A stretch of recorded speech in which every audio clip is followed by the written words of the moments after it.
राधे राधे, जय हिंद। सन 1911 में मोसले महोदय ने आधुनिक आवर्त सारणी दी, जिसका आवर्त नियम था कि एलिमेंटों को एटॉमिक नंबर या परमाणु क्रमांक के बढ़ते क्रम में रखा जाए तो उनके भौतिक और रासायनिक गुणों में फिजिकल एंड केमिकल प्रॉपर्टीज में क्रमिक विकास होता है, वृद्धि होती है और एक निश्चित सीमा के बाद उन गुणों की पुनरावृत्ति होती है। इसे आवर्त नियम कहते हैं। इस आधार पर मोसले महोदय ने जब एक पीरियोडिक टेबल तैयार की तो उसमें एस ब्लॉक के तत्व, मध्य में डी ब्लॉक के तत्व, अब बाहु के नियम के अनुसार, और फिर पी ब्लॉक के तत्व, और छठवें और सातवें आवर्त के बाद एफ ब्लॉक के तत्वों को नीचे रखा गया और इस प्रकार एक आधुनिक आवर्त सारणी का निर्माण किया गया। लेकिन क्या क्षैतिज रेखाएं जो आवर्त के रूप में ली गई हैं और ऊर्ध्वाधर रेखाओं को हम आवर्त बोल सकते हैं? नहीं बोल सकते। आवर्त का मतलब होता है वृत्त की पुनरावृत्ति। ऊर्ध्वाधर रेखाओं को ग्रुप कहना तो ठीक है, लेकिन क्षैतिज रेखाओं को आवर्त, तो मेरे अनुसार जहां तक मैं जो समझता हूं, आवर्त की पुनरावृत्ति को अगर लिया जाए और इसे अबाहु के नियम और एटॉमिक संरचना के आधार पर बढ़ती हुई N1, N2, N3 कक्षा को अगर आवर्त माना जाए तो आधुनिक आवर्त सारणी का स्वरूप हम इस प्रकार भी रख सकते हैं, क्योंकि ये केवल टेबल कहलाएगी, पीरियोडिक टेबल या आवर्त सारणी नहीं कहलाएगी, क्योंकि इसमें आवर्त कहीं से कहीं तक वृत्त की पुनरावृत्ति नहीं हो रही।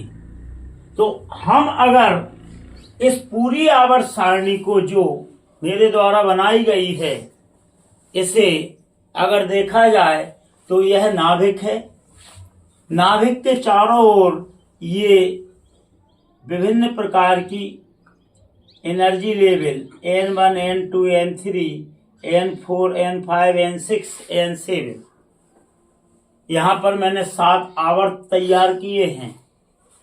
अगर इसके द्वारा अध्ययन किया जाए तो इस टेबल से ज्यादा इस आवर्त सारणी से अध्ययन करना ज्यादा सुविधाजनक होगा।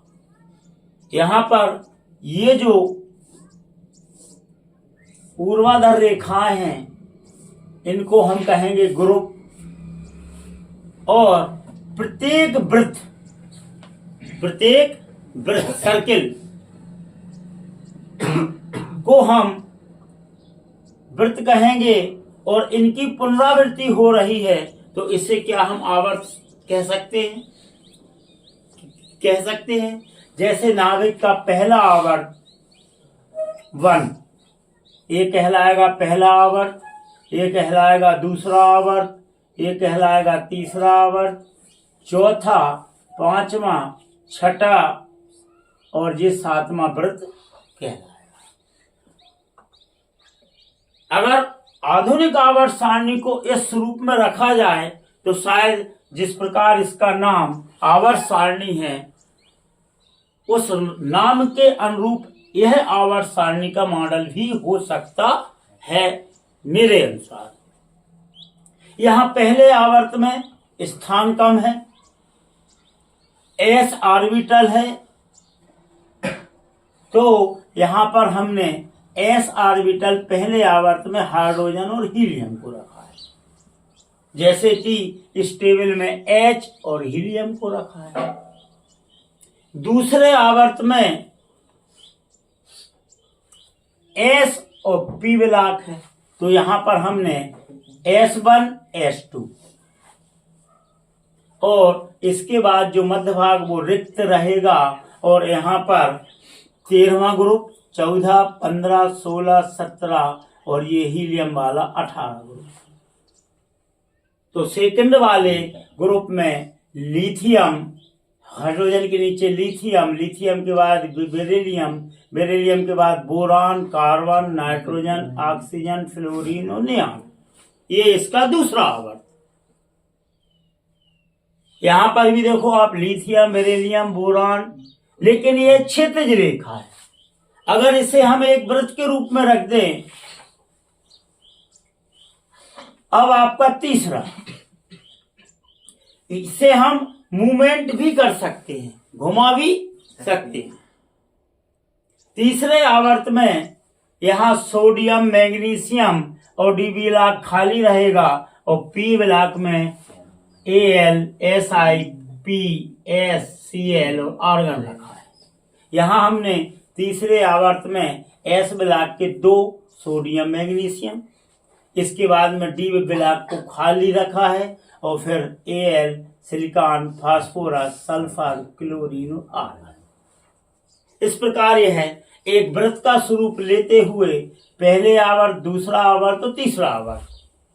तो ये वृत्त से आवर्त बन जाएगा, फ्रीक्वेंसी बन जाएगा, पीरियड बन जाएगा। और इसकी अपेक्षा अगर इस मॉडल के से पढ़ा जाए तो सुविधाजनक रहेगा और इसका नाम भी आवर्त सारणी रखा जा सकता है, जो कि आवर्त वृत्त की पुनरावृत्ति का स्वरूप और डेफिनेशन को और अब्बाहु के नियम का पालन करती है कि पहले इलेक्ट्रॉन इसमें जाएगा, दूसरे में S के बाद P में जाएगा, तीसरे में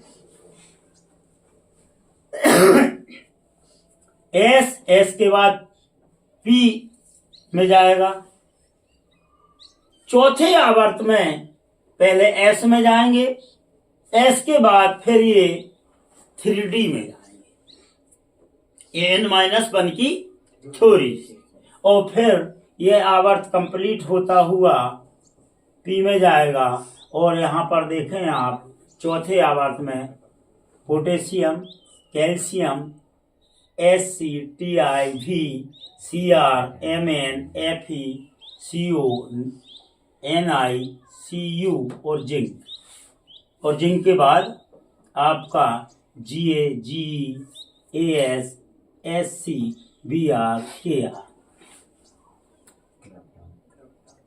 तो ये एक वृत्त तैयार हो जाएगा। तो मेरे अनुसार शायद इस टेबल की अपेक्षा अगर इसे वृत्त के रूप में पढ़ा जाए तो यह आवर्त सारणी की पूरी डेफिनेशन अब्बाहु के नियम, पाली के नियम और हुंड के नियम का पालन करती है और इसे एक मॉडल का स्वरूप दिया जा सकता है। पांचवें आवर्त में S रहेगा, S के बाद फिर D, En-1 की थ्योरी से, और D के बाद फिर यह पुनः P में जाएगा और इस प्रकार यह पांचवा आवर्त तैयार हो जाएगा। छठवें आवर्त में पहले S में जाएगा, S के बाद फिर D में न जाकर यहाँ पर हमने अलग साइड में F ब्लॉक को रखा है और यहाँ पर F के ये 14 तत्वों को रखने के बाद पुनः फिर यह D में जाएगा और D के बाद फिर P में जाएगा और अंतिम कक्षा 18वें ग्रुप में बढ़ जाएगा। इसी प्रकार सातवें आवर्त में पहले जाएगा S में, S के बाद D में न जाकर N-2 की थ्योरी से F में जाएंगे जे 14 तत्व थ्योरियम से Al तक, और फिर पुनः D में, और D से इस प्रकार ये 10 समूहों 10 ग्रुप में बंटकर फिर P के 6 ग्रुप में बंटकर और इस प्रकार यह आवर्त का रूप ले लेगा। तो इसे केवल हम क्या आवर्त टेबल आवर्त सारणी न कहकर केवल सारणी कह सकते हैं, क्योंकि यह क्षैतिज रेखा है और ऊर्ध्वाधर रेखा है। और इस मॉडल को जो मैंने तैयार किया है, क्या इसे हम टेबल के स्थान पर आवर्त सारणी कह सकते हैं? क्योंकि यहाँ पर जो क्षैतिज रेखाएं हैं वो मैंने वृत्त के रूप में ली हैं और ग्रुप भी लिए हैं, और यह एक एटम का मॉडल या स्वरूप भी व्यक्त कर रहा है, जिसमें N1, N2, N3, N4, N5, N6 और N7 कक्षाओं का भी निर्माण हो गया है। और यह अब्बाहू के नियम का पालन भी, हुंड के नियम का पालन भी और पाली के अपवर्जन के नियम का पालन भी करता है और वास्तव में एक एटम का स्वरूप लेता है। इसे हम इसके द्वारा भी समझा जा सकते हैं। पहला आवर्त, इसका नाम ही है आवर्त। पहला आवर्त घूमता हुआ जाएगा ये, और यहाँ हीलियम।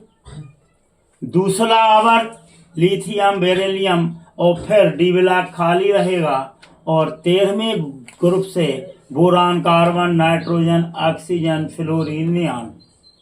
तीसरा आवर्त, फिर चौथा आवर्त, फिर 5वां आवर्त, और इस प्रकार यह एक वृत्त का पूरा स्वरूप ले सकता है और वृत्त की पुनरावृत्ति हो रही है। इसीलिए या इसे हम पीरियोडिक टेबल या आवर्त सारणी कह सकते हैं। इसमें केवल एक टेबल का स्वरूप दिया है, आवर्त का स्वरूप नहीं दिया है। तो मेरे अनुसार ये जो मैंने मॉडल तैयार किया है, इस मॉडल के द्वारा हम आवर्त नियम को और प्रत्यक्ष रूप से वृत्त की पुनरावृत्ति के रूप में आवर्त को प्रदर्शित कर सकते हैं, और आसानी से अब्बाहू, हुंड और पाली के अपवर्जन नियम का पालन करते हुए संपूर्ण तत्वों का अध्ययन इस सारणी की अपेक्षा इस मॉडल के द्वारा आवर्त नियम को समझते हुए आसानी से स्टडी या अध्ययन कर सकते हैं। इसकी अपेक्षा मेरे अनुसार यह अधिक सुविधाजनक होगी। तो इस सारणी का स्वरूप अगर इस आवर्त के रूप में या इस आवर्त के रूप में रखा जाए और अध्ययन किया जाए, तो इसकी अपेक्षा छात्रों को यह आवर्त सारणी आसानी से समझ में आ सकती है। अब यहाँ जो दो मॉडल प्रदर्शित किए हैं, एक पहला मॉडल ये है, लेकिन इस मॉडल को हम 3D में समझा तो सकते हैं लेकिन पुस्तक में छाप नहीं सकते। तो इसके स्थान पर इस मॉडल को हम 3D के रूप में भी और पुस्तक में भी छाप सकते हैं और इसका मूवमेंट भी कर सकते हैं, इसे घुमा भी सकते हैं। इसीलिए इस मॉडल की अपेक्षा यह मॉडल और सुविधाजनक है और छात्र आसानी से आवर्त नियम का पालन करते हुए इस सारणी की अपेक्षा इस आवर्त सारणी का प्रयोग करके आसानी से शिक्षण अधिगम कर सकते हैं। राधे राधे, जय हिंद।